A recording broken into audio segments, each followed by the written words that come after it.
자, 우리 지난주 두 가지를 크게 생각을 좀 함께 했습니다. 첫째는 하나님께서 우리를 뭐 삼으셨죠? 양자 삼았어요. 양자. 근데 이게 말이 안 되는 게 그 당시 로마 제국하에 양자를 삼는 사회적 통념은 그 기준대로라면 우리는 절대 양자가 될 수가 없어요. 하나님을 배반했고 오히려 배반 정도가 아니라 거스렸던 존재들인데 우리를 양자 삼으셨어요. 근데 어떤 수단으로 방법으로 양자를 삼았죠? 아들 예수 그리스도를 이 땅에 보내셔서 그 죄값을 뭐하게 하셨습니까? 지불하게 하셨어요. 그래서 여러분, 우리가 누리는 구원은 많이들 공짜로 알고 있는데 내가 값을 지불하지 않았을 뿐이지 값이 지불된 겁니까? 안 된 겁니까? 당연하죠. 값이 지불된 거예요. 어느 정도의 가치의 값이 지불되었느냐? 환산할 수 없는 값이 지불되었어요. 하나님의 아드님의 생명을 십자가에 제단에 대속의 제물로 드린 값이 지불된 겁니다. 그러니까 구원은 공짜입니까? 값이 지불된 겁니까? 값이 지불된 거예요. 단지 구원은 은혜라, 선물이라, 공짜라라고 표현할 수 있는 표면적 이유는 하나예요. 내게 지불될 능력이 없으니까. 우리는 근본적으로 존재 자체가 파산된 존재예요. 기독교의 복음은 여기서부터 출발하지 않으면 성립이 안 돼요. 믿습니까? 우리는 파산된 존재입니다. 그런데 우리를 양자 삼으셨어요. 그러면 양자를 삼았을 경우에는 그 이유가 있을 거 아니에요. 왜 양자 삼았다고요? 이유는 하나예요. 그리스도와 공동의 상속자로서 유업을 얻도록 하기 위해서. 믿습니까? 이것이 지난주 주된 내용이었습니다. 하나도 기억이 안 나죠. 이거 당연한 겁니다. 설교한 저도 기억이 안 나요. 근데 뭐 기억이 새록새록 난다는 것은 어렵죠. 예. 그래서 이렇게 한번 설교 전에 본론 들어가기 전에 리뷰를 하는 겁니다. 자, 거기까지가 우리가 지난주 다뤘던 내용인데 하나 과제를 남겼었어요. 과제. 사실 3절서부터 14절까지는 한 문장으로 되어 있다고 말씀을 드렸고 그 총 주제는 찬송하게 하려 하심이라. 그래서 오늘 우리가 집중적으로 나눌 내용은 과연 하나님의 은혜를 찬송하게 한다는 게 무슨 뜻일까? 거기에 우리가 좀 초점을 맞추어서 순서를 설명해 나가도록 하겠습니다. 오늘 본문 첫 절을 보시면 이렇게 되어 있죠. 7절을 볼까요? 7절. 우리는 그리스도 안에서 그의 은혜의 풍성함을 따라 그의 피로 말미암아 속량. 여러분, 이 속량이라는 개념은 누군가 값을 지불하고 자유케 해준다 그 뜻이에요. 그러면 우리가 어디 묶여 있었나? 여러분, 어디에 묶여 있었는지 모르세요? 예, 우리는 죄에 묶여 있었어요. 근본적으로 사탄의 앞잡이 노릇을 했었습니다. 그런데 예수 그리스도께서 지불하셨어요. 그리고 우리를 원론적으로는 그 죄로부터 완전히 자유하게 하셨습니다. 여러분, 그 자유케 된 사실을 믿으십니까? 예. 그럼에도 여전히 내게는 옛 육체의 향수와 습관과 그림자가 남아있어요? 남아있지 않아요? 남아있죠. 그럼 어떡하죠? 그럼 그리스도의 피값은 뭐가 되는 거예요? 예, 하나님은 항상 순서를 이렇게 진행하십니다. 이미 다 완불해 놓고 다 지불해 놓고 그 다음에 이것을 공간과 시간과 인생이라는 세월 속에서 만들어 가시는 거예요. 이제 오늘 그 얘기를 좀 우리가 구원론적 차원에서 나눌 텐데 어렵습니다.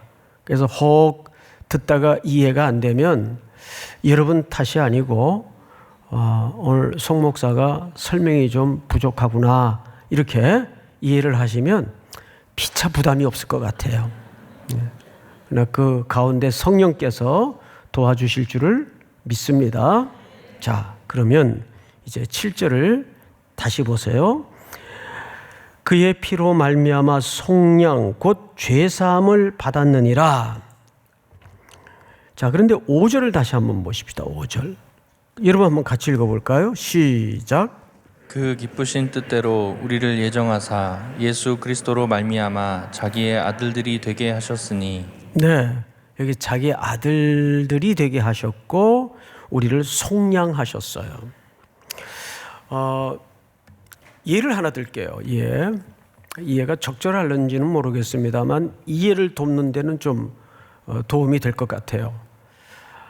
내가 우리 아들을 어디 좀 데려가려고 그래요. 데려가려고 그러는데 얘가 집안에 안 보여요.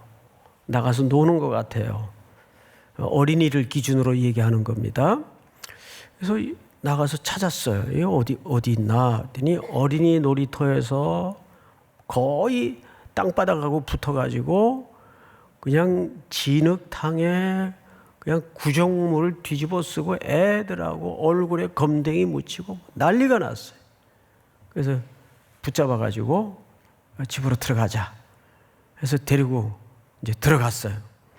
그럼 들어가서 제일 먼저 집안에 어디로 데리고 들어갈까요? 목욕탕으로 데리고 들어가겠죠?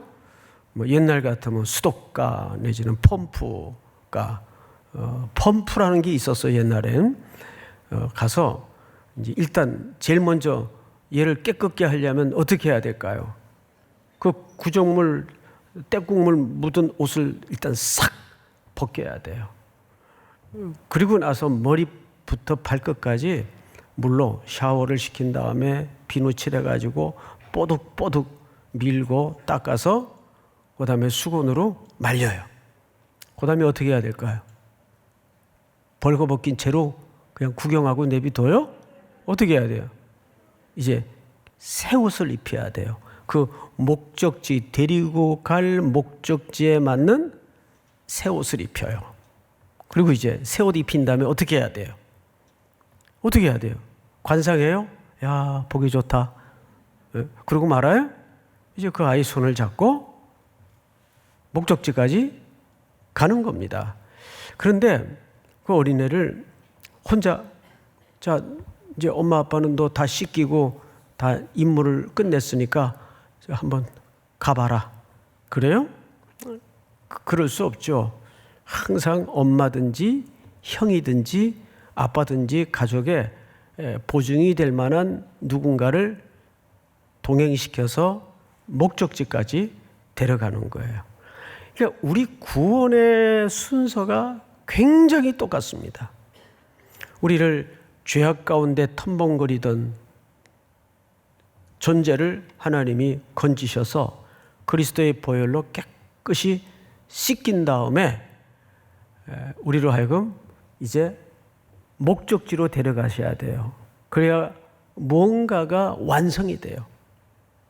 그런데 그 목적지까지 가는 데는 많은 불특정한 일들이 도사리고 있어요.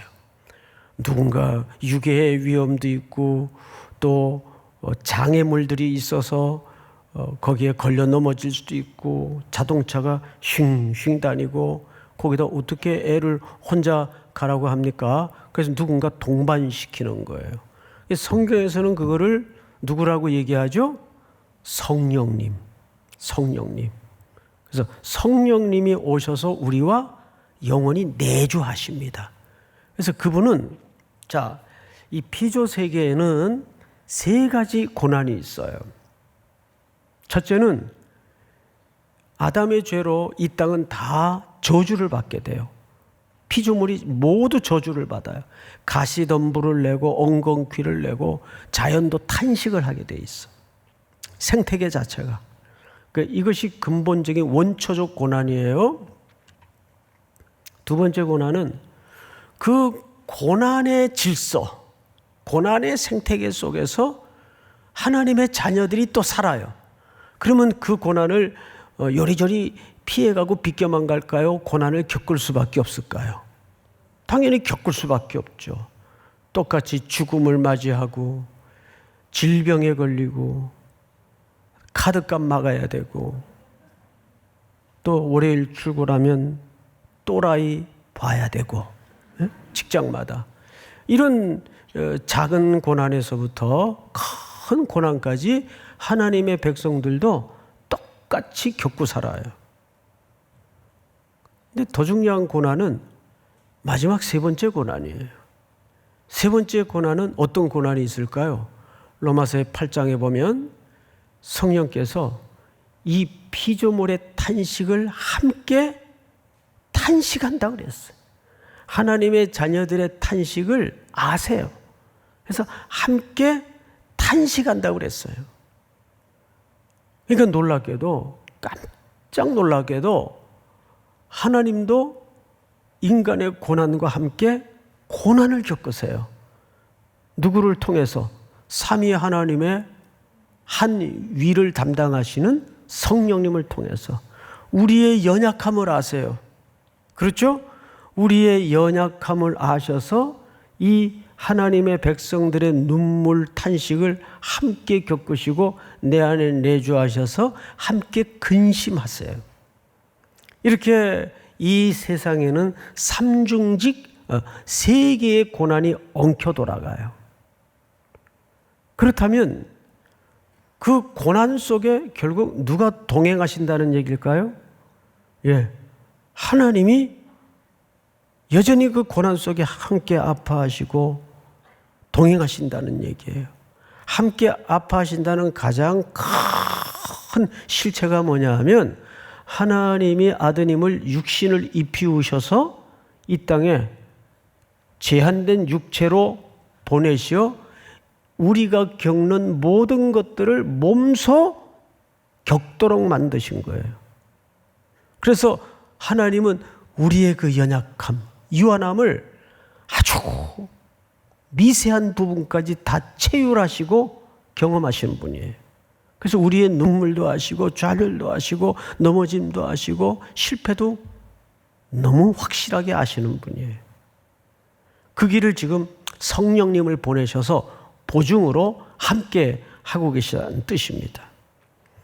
그러면 과연 지금 우리가 가고자 하는 목적지는 아니 그런 고난 속에서 뭐 어떻게 하나님을 찬송하라는 얘기인가?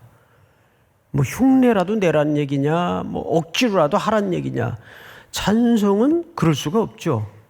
찬송을 흉내를 내거나 형식적으로 그건 찬송이 아니고 억지로 하는 것도 찬송이 아니죠. 그건 진정한 노래가 아니에요. 자, 이제 그 여정을 쫓아서 한번 다시 성경으로 눈을 돌려보겠는데요. 9절은 오늘 우리 찬양대원들이 한번 같이 읽어볼까요? 찬양대원들 시작. 그 뜻의 비밀을 우리에게 알리신 것이요 그의 기뻐하심을 따라 그리스도 안에서 때가 찬 경륜을 위하여 예정하신 것이니. 네, 여기 보시면 크게 우리가 유념해야 될 두 단어가 있어요. 첫째는 비밀이라는 단어예요. 비밀. 미스테리온. 비밀이라는 단어예요. 또 두 번째는 경륜이라는 단어. 때가 찬 경륜. 이 단어를 좀 정확한 개념을 머릿속에 새롭게 집어넣어야 우리 인생에 대한 새로운 해석과 눈이 열리는 은혜를 누릴 수 있어요. 자, 우선 비밀이라는 건 뭐냐 하면 미스테리온이라는 말인데 우리 골로새서 1장을 한번 좀 띄워주실까요? 골로새서 1장. 제가 좀 읽겠습니다. 이 비밀은, 여기서 비밀이 나오죠? 이 비밀은 만대로부터 어떻게 되었던 것이에요? 예, 감추어졌던 것이에요. 만세와 만대로부터 감추어져 있었어요. 그러니까 실질적으로 구약 성도들에게는 이 비밀이 열려지질 않았어요. 그냥 희미하게 암시만 되었을 뿐이지 그 실체에 대해서 정확히 몰라요. 그러니까 바울도 한때는 그리스도에 대해서 오해를 했고 이스라엘 백성들도 그리스도에 대해서 잘못된 기대, 잘못된 이해를 가질 수밖에 없어요. 왜? 만대와 만세로부터 감추어졌던 것이에요. 그런데 이제는 그의 성도들에게 나타났고, 나타났다라는 말은 감추어졌던 것들이 열어졌다 그 말이에요. 보여졌다 그 말이에요. 성취되었다 그 말이에요.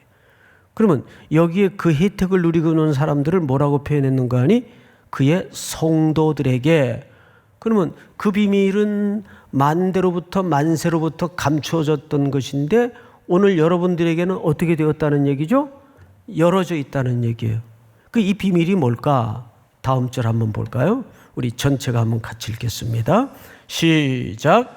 하나님이 그들로 하여금 이 비밀의 영광이 이방인 가운데 얼마나 풍성한지를 알게 하려 하심이라. 이 비밀은 너희 안에 계신 그리스도시니 곧 영광의 소망이니라. 아멘. 놀랍게도 이 비밀의 실체가 누군가 봤더니 이 비밀은 너희 안에 계신 누구세요? 예, 그리스도가 만대와 만세로부터 전에서부터 감추어져 있던 비밀의 실체예요. 그러니까 이 비밀이 왜 중요하냐면 모든 이 우주와 역사와 인생의 경륜의 정점, 절정은 그리스도 안에서 완성되도록 하나님이 계획하시고 설계하셨기 때문입니다. 그리스도시니 곧 영광의 소망이시니라. 자, 그러니까 이 내용은 사실 이렇게 뭐 몇십 분 안에 또 이게 딜리버리도 부족한 인간이 설명하고 다 이해를 시키기에는 사실상 불가능해요. 다시 한번 말씀드리면 여기서 비밀이라는 것은 미스테리온이라는 말인데 이 말은 그 실체가 그리스도예요. 그러니까 모든 역사의 귀결은 이 그리스도 안에서 다 완성이 되고 그분을 통해서 이루어지도록 돼 있어요. 자, 우리 로마서 13장을 한번 볼까요? 그 개념을 좀 제가 이해를 위해서 한번 인용을 좀 하겠습니다. 로마서 13장. 간음하지 말라, 살인하지 말라, 도둑질하지 말라, 탐내지 말라 한 것과 그 외에 다른 계명이 있을지라도 네 이웃을 네 자신과 같이 사랑을 하신 그 말씀 가운데 다 뭐 하였느니라? 이 들었느니라라는 말을 리스닝 했다 그 얘기가 아니에요. 예? 네 이웃을 네 자신과 같이 사랑을 하신 그 말씀 가운데 다 포함되어 있다 그 뜻이에요. 다 들어있다. 예? 들었다 그 얘기가 아니고 그 안에 있다 그 뜻이에요. 그러니까 이 역사, 우주의 경영, 비밀은 다 그리스도 안에 들어있는 거예요. 그래서 그분이 설명되지 않으면 우리는 하나님의 주권, 경영, 하나님의 손길을 이해할 수가 없어요. 자, 이 정도로만 여기서는 이해를 하고 그 다음에 다시 9절로 가보시면 그 뜻의 비밀을 우리에게 알리신 것이요 그의 기뻐하심을 따라 그리스도 안에서 때가 찬 뭐를 위하여? 경륜을 위하여 예정하신 것이니 여기 경륜이라는 말은 그 비밀이신 그리스도의 계획을 얘기하는 거예요. 그분의 계획은 누구의 계획도 되겠죠? 아버지의 계획이 되는 거예요. 어제 그 프리미어 리그 영국의 EPL 리그가 시작을 했어요. 그거 잘 모르시죠? 예, 축구 좋아하는 사람들은 그날만 기다리는 분들이 열혈 팬들이 많은데 저도 뭐 다시 보기로 늘 그 EPL 축구를 봅니다마는 작년에, 그러니까 지난 리그의 EPL 득점 왕이 혹시 누구였는지 아세요? 네, 우리 국보급 존재인 손흥민 선수가 EPL의 득점 왕을 했어요. 그러니까 제가 볼 때는 실질적인 득점 왕이 손흥민 선수입니다. 살라하고 공동 1위를 했는데 살라는 이 페널티킥이 그 안에 5골이 포함되어 있어요. 근데 손흥민 선수는 오로지 필드골만으로 23골로 득점왕을 했는데, 여러분 축구 별로 안 좋아하는 분들은 이게 얼마나 어마어마한 건지 잘 모르실 거예요. 굉장히 아시안 사람으로서는 이 불가능한 일이에요. 근데 그 어린 소년이 독일에 있다가 거기서 두각을 나타내서 토트넘으로 스카우트가 됐는데, 처음 1, 2년은 그 적응하느라고 굉장히 고생을 했어요. 왜냐하면 제가 볼 때 이제 세계 크게 3대 리그가 있는데, 이거 왜 축구 얘기를 계속 내? 어쨌든 설교를 위해서, 설교를. 그 스페인 리그가 있고, 라리가라 그러죠, 라리가. 그 다음에 독일 분데스리가가 있어요. 프랑스 리그는 조금 떨어지고, 그 다음에 K리그였으면 얼마나 좋겠어요. EPL 리그가 있어요. 이게 3대 리그가 있는데, 가장 체력이 많이 필요하고 거친 리그가 EPL 리그입니다. 잉글랜드, 영국에서 진행되는 리그예요. 여러분, 거기서 그 아시안이 체구도 이렇게 뭐 축구 선수로서는 큰 편은 아니에요. 키가 좀 크긴 하지만 얼마나 힘들겠어요. 그래서 다시 유소년 청소년기를 보냈던 독일로 돌아가려고 그랬어요. 그때 당시 감독이었던 포체티노라는 이 감독이 그런 마음을 감지하고 손흥민 선수를 불렀어요. 딱 한마디에 손흥민 선수가 마음을 바꾼 겁니다. 뭐라고 얘기를 했는가 하면, 내 계획 안에 네가 있다. 예?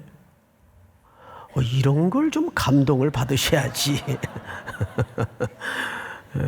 얼마나 멋진 말이에요. 예? 네가 지금은 적응하느라고 힘겹지만 나는 너를 일찍이 자질을 보았고, 그래서 너를 이 잉글랜드 리그로 스카우트를 한 거니까 내 계획 안에 반드시 네가 있다.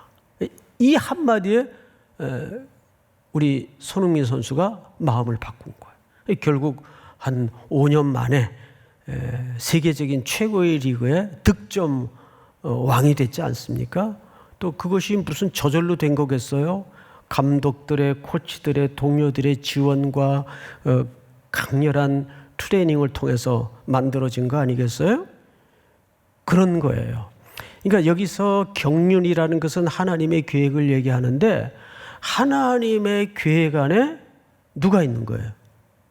누가 있겠어요? 그렇죠. 우리가 있는 거예요, 우리가. 예? 좀 놀라보세요. 예?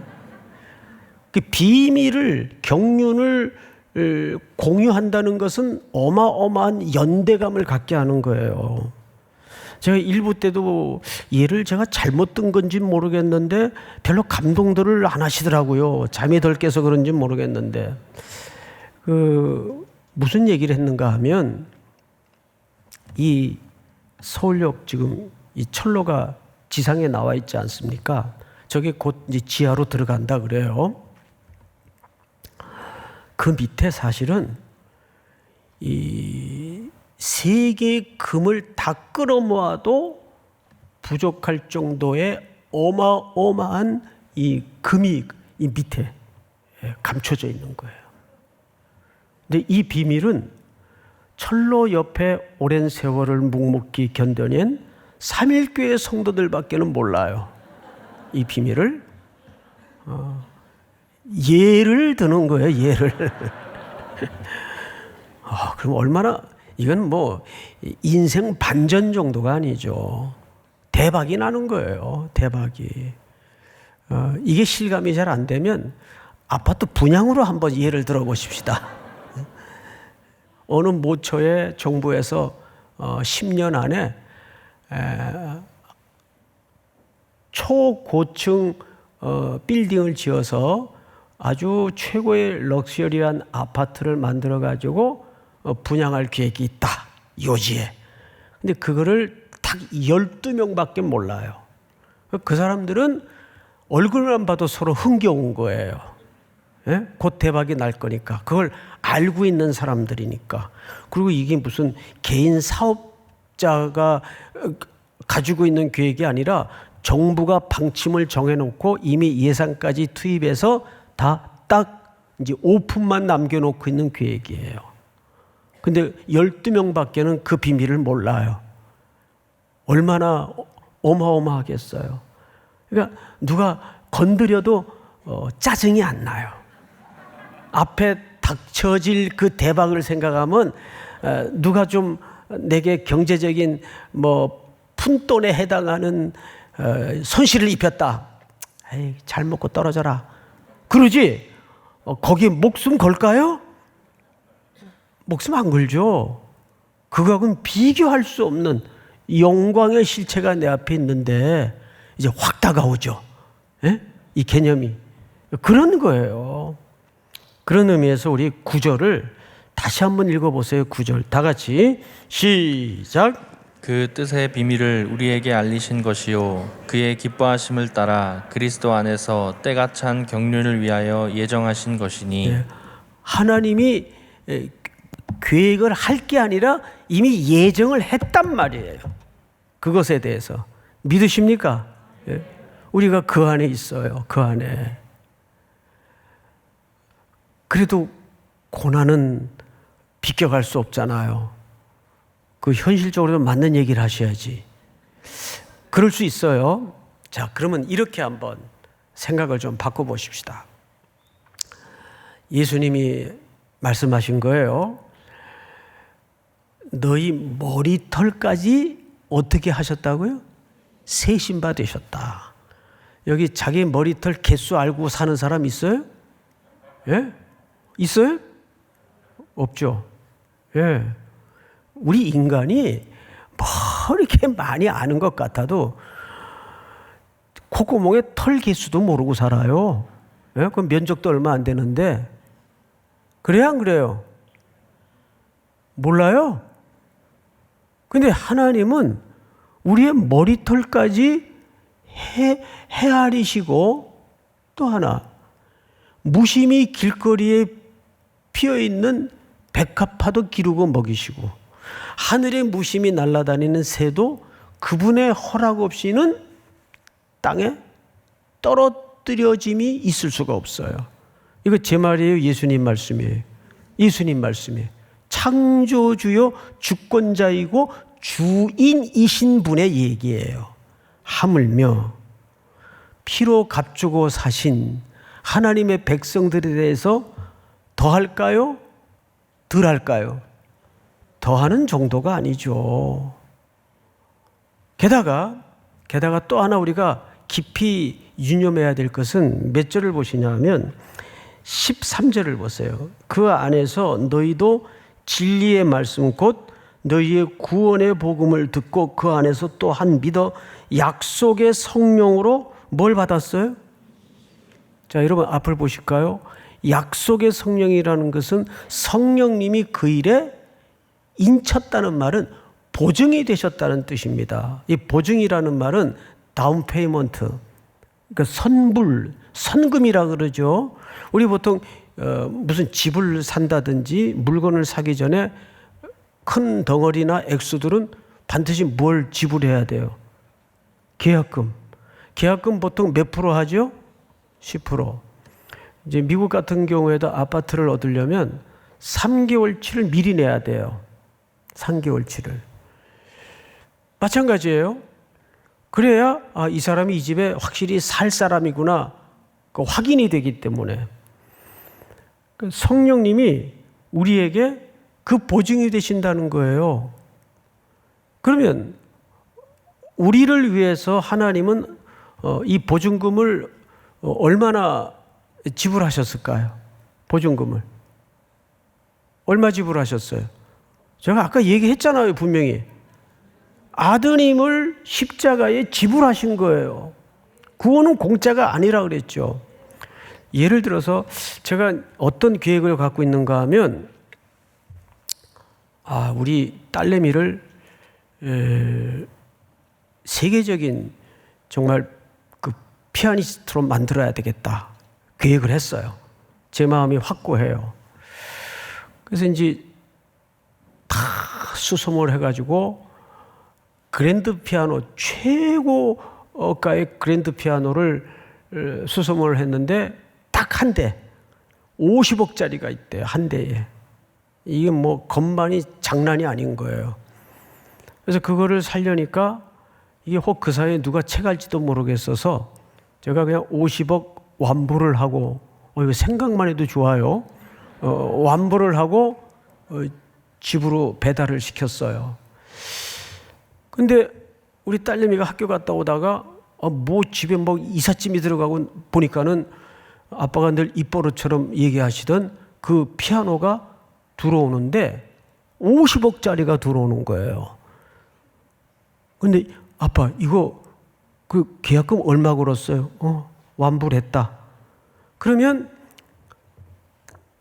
얘가 머리가 좋은 딸내미 같으면 아빠가 나에 대한 이 피아니스트를 만들겠다는 계획이 그냥 하다가 걷어치울 계획이 아니구나. 이거는 반드시 하고 말아야 될 계획이구나. 내가 아빠 고집을 알지. 정신 차리고 바이엘서부터 다시 연습해야 되겠다. 야, 50억짜리 피아노에다가 바이엘을 그렇게 하는 거예요, 원래. 연습을 해야 되겠다. 똑똑한 애 같으면 그런 마음을 가져야 정상 아니에요? 그런데 가끔 가다가 이게 과연 내가 정말 해야 될 일인가 안 해야 될 일인가 방황도 하게 되고, 또 예술하는 아이들은 그런 고민들이 실제 많아요. 내게 정말 소질이 있는 건가, 내가 이 소명이 있는 건가, 이런 걸로 흔들릴 때가 많아요. 그러면 50억짜리 피아노를 배달을 시켜가지고 집안에 들여놓은 아버지가 에이 너 안 되겠다 그냥 간둬라 그러겠어요?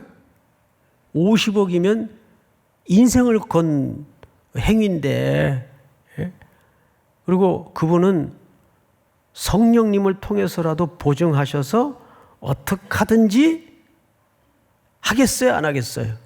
한단 말이에요. 인간의 불성실과 연약함을 뚫어내고 그것이 마무리되기까지 성령님을 내 안에 영원히 내주시켜서 이루고야 마시겠다는 하나님의 강력한 의지가 십자가에 나타난 거예요. 그러니까 정신이 혼미해질 때마다 십자가 사건을 다시 한번 묵상하셔야 돼요. 왜 그렇게까지 하시는가? 왜? 여러분, 이제 10절, 오늘 본문의 절정인데 10절을 다 같이 한번 읽겠습니다. 시작. 하늘에 있는 것이나 땅에 있는 것이 다 그리스도 안에서 통일되게 하려 하심이라. 여기 통일이라는 말은 오늘 그 하이라이트입니다. 땅에 있는 것이나 하늘에 있는 것이 다 그리스도 안에서 못되게 하신다고요? 통일되게 하신대요. 통일.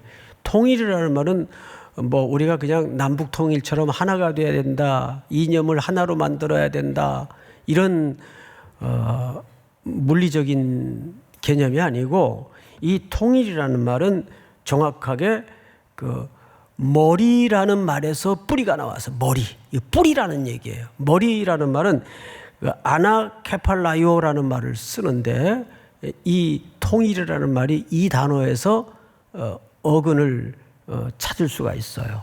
그러면 결국 무슨 뜻이냐 하면, 그리스도 안에서 통일되게 하려 하신다는 말은 모든 이 땅의 역사의 우주의 비밀과 경영이 그리스도를 머리로 귀결된다는 얘기예요. 그러면 나머지는 전부 머리이신 그리스도 야곱에게 연결되어서 뭘로 만나는 거죠?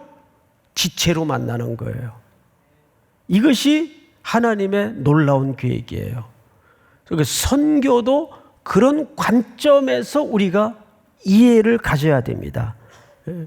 그러니까 하나님의 이 선교의 방식은 참 역설이 많아요. 어떤 역설을 갖고 있는가 하면, 자, 가나안 땅에 아브라함이 들어갔어요. 하나님의 이끌림을 따라서 마침내 들어갔어요. 그 마침내라는 표현이 거기에 담아져 있는 것은 그 주도권이 아브라함에게 있지 않았다는 뜻이죠. 하나님이 설득하고 기다려서 결국은 가나안 땅으로 마침내 하나님께 연결된 단어예요. 들여보냈어요. 근데 들여보내자마자 바로 뭐가 옵니까? 예? 뭐가 와요? 무서운 기근이 와요. 그러니까 아브라함이 가족들과 함께 아무 갈등 없이 어디로 내려가냐 하면 당시 초강대국인 애굽 제국으로 내려갑니다. 거기에서 아주 이상한 짓을 해요. 자기 와이프를 누이 동생이라고 속여가지고 하못하면 바로의 와이프가 될 뻔해요. 또 본인은 그 대가로 엄청난 재물을 받죠. 남자가 그런 찌질한 남자가 어디 있어요? 그런데 하나님이 그걸 막아요. 바로를 혼을 냅니다. 바로의 집안의 모든 태를 닫아버려요. 그러니까 바로가 정신 차리고 나중에야 이게 누이 동생이 아니고 아브라함의 와이프라는 걸 알고 아브라함을 야단치죠. 네가 왜 이렇게 했느냐? 근데 사실 따지고 보면 야단 맞을 사람이, 징벌을 받을 사람이 아브라함이죠. 바로가 아니에요. 그런데 누가 혼이 났냐면 바로가 혼이 나요. 바로는 그 당시 제국의 왕을 넘어서 신이죠. 그 과정을 옆에서 지켜본 아브라함이 더 놀랬죠. 야, 어쨌든 그 하나님이라는 분이 누구보다 세다. 바로보다 센 분이구나. 신앙에 굵은 눈금이 하나 생긴 거예요. 그러면서 하나님의 그 존엄하심과 영광이 이방 땅에 선포가 됩니다. 하나님의 위대하심, 그 하나님의 영광이 이방 땅에 선포가 돼요. 그 무엇이 결국 이 결과를 빚어냈죠? 기근과 결핍이. 이게 하나님의 선교를 향한 역설이에요. 사도행전에도 보면 큰 핍박이 일어나요. 스데반의 일로. 그래서 그 성 안에 큰 울음이 일어나죠. 큰 환난 때문에. 이게 큰 세 번 등장을 합니다. 큰 핍박, 큰 울음, 큰 환난. 그래서 그들이 이방 땅으로 전부 나그네가 되고 뿔뿔이 흩어질 수밖에 없어요. 그 흩어진 무리들이 두루다니며 복음의 말씀을 전할세 그 땅에 하나님의 영광과 그리스도의 주되심이 자연스럽게 확대가 되고 영광이 선포돼요. 이게 이상하게 하나님의 경영을 진행하시는 손길이고 역설입니다. 그런데 여기 놀라운 것은 뭐냐면 그 과정 속에서 인간은 끊임없이 하나님을 향하여 불성실하세요. 불성실해요. 그런데 하나님은 그런 불성실한 인간을 마주하고 항상 성실하심을 놓지 않아요. 언제나 성실하셨어요. 요즘 제가 자주 표현하는 표현 중에 하나지만 하나님이 왜 그렇게 우리에게 성실하셨을까요? 여호와의 자비와 긍휼이 무궁하심으로 우리가 진멸되지 아니함이니이다. 이것이 아침마다 새로우니 주의 성실이 크도소이다. 그러니까 그 성실의 뿌리는, 불성실한 인간을 향한 성실의 뿌리는 자비와 긍휼이에요. 사랑하심이에요. 믿습니까? 그러니까 이 크리스찬들의 삶의 불변한 캐릭터는 뭐냐 하면 뭐가 돼야 되냐 하면 성실해야 돼요. 왜? 그리스도께서 하나님께서 내게 여전히 성실하시기 때문에. 믿으십니까? 왜 그렇게까지 하실까? 여러분, 오늘 본문 뭘로 끝나는가 잘 보실까요? 먼저 우리 6절 읽어볼까요? 6절. 이는 그가 사랑하시는 자 안에서 우리에게 거저 주시는 바 그의 은혜의 영광을 뭐하게 하려는 것이라? 찬송하게 하려는 것이라. 12절 우리 다 같이 한번 시작. 이는 우리가 그리스도 안에서 전부터 바라던 그의 영광의 찬송이 되게 하려 하심이라. 14절 다 같이 시작. 이는 우리 기업의 보증이 되사 그 얻으신 것을 속량하시고 그의 영광을 찬송하게 하려 하심이라. 할렐루야. 이제 이번 주부터 알라딘의 또 인터넷에 이 책이 소개될 텐데 우리 미셔널 신학 그 연구소에서 처음으로 최초의 책이 하나 출간이 됐는데 뭐 아시겠지만 저는 제 개인적인 저서도 이렇게 소개한 적이 없어요. 그렇죠? 기억이 있어요? 근데 이 책을 제가 굳이 소개하는 이유는 제목이 고난과 하나님의 선교예요. 이건 우리 삼일교회 성도들뿐만 아니라 모든 성도들이면 꼭 한번 읽어봐야 될 아주 중요한 고난이 왜 하나님의 선교와 맞닿을 수밖에 없는가에 대한 아주 중요한 이야기를 이 속에서 4명의 저자가 하고 있는데 그중에 제가 한 부분을 좀 읽어드릴 테니까 자막을 좀 띄워주실까요? 이 책의 33페이지에 보시면 자막을 제가 보고 읽겠습니다. 하나님의 선교가 가진 사랑이라는 본질은 하나님의 선교는 그 본질이 사랑이에요.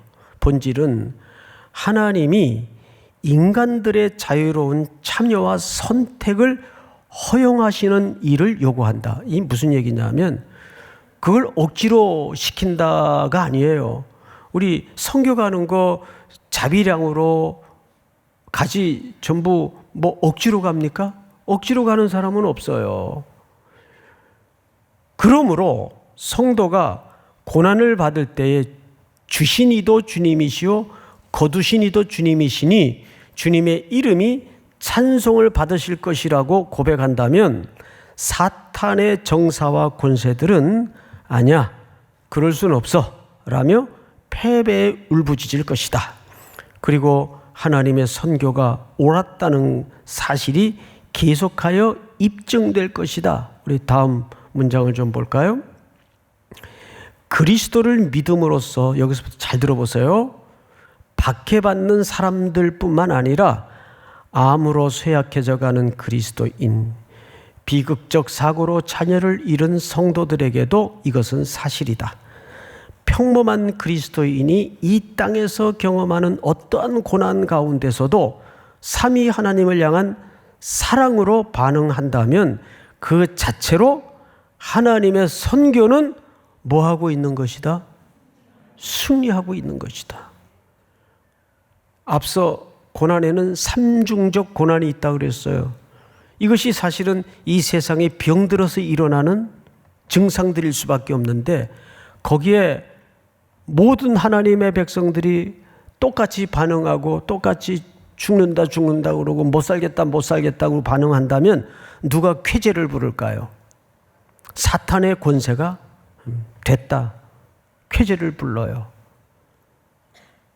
그러나 그 속에서도 우리가 조금 전 말씀드린 것처럼 우리의 머리털까지 세신바 되시고 공중의 새도 그분의 주권 없이는 땅에 떨구짐이 없는 그분의 주권과 그분의 궁극적인 선하심, 성령까지 우리를 보증하셔서 우리를 흠없고 거룩한 자리에로 공동의 상속자로 만들어지기까지 우리를 이끄시는 그분이심을 믿는다면 우리는 어떻게 해야 될까요? 여러분, 결론 3가지입니다. 첫째, 즐거울 때뿐만 아니라 고난 가운데도 하나님은 뭐 받으시기를 원하신다?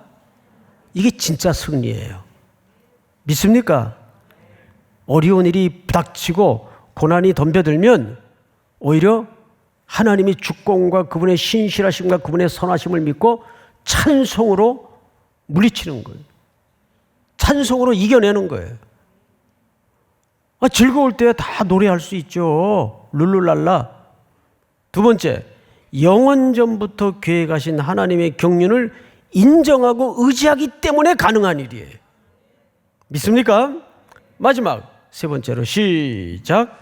찬양이란 하나님에 대한 사랑에서만 나올 수 있는 신뢰의 표현이다. 아멘. 우리 다 일어나십시다. 오직 예수뿐이네.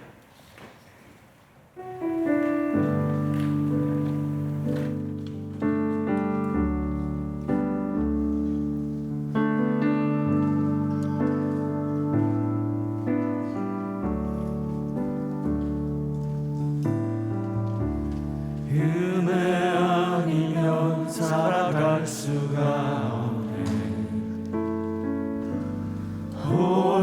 호흡마저도 다 주의 것이니 세상 평안과 위로 내게 없어도 예수 오직 예수뿐이네. 은혜 아니면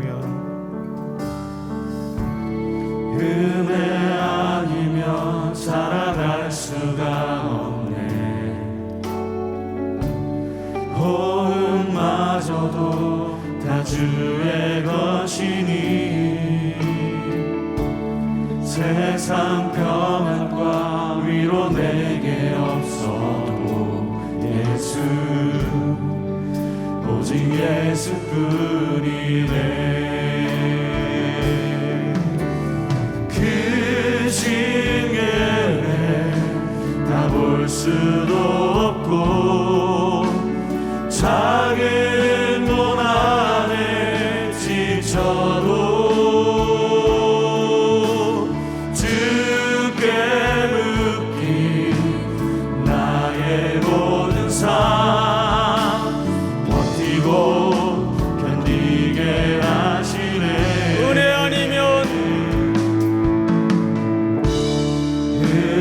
아니면 살아갈 수가 없네. 나의 모든 것 다 주께 맡기니 나의 모든 것 다 주께 맡기니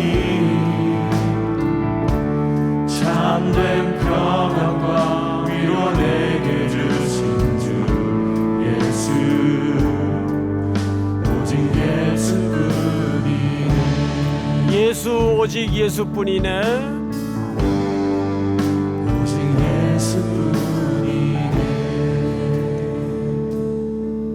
하나님 아버지, 오늘도 주신 말씀 앞에 다시 한번 힘겨운 걸음을 일으키며 점원을 나섭니다.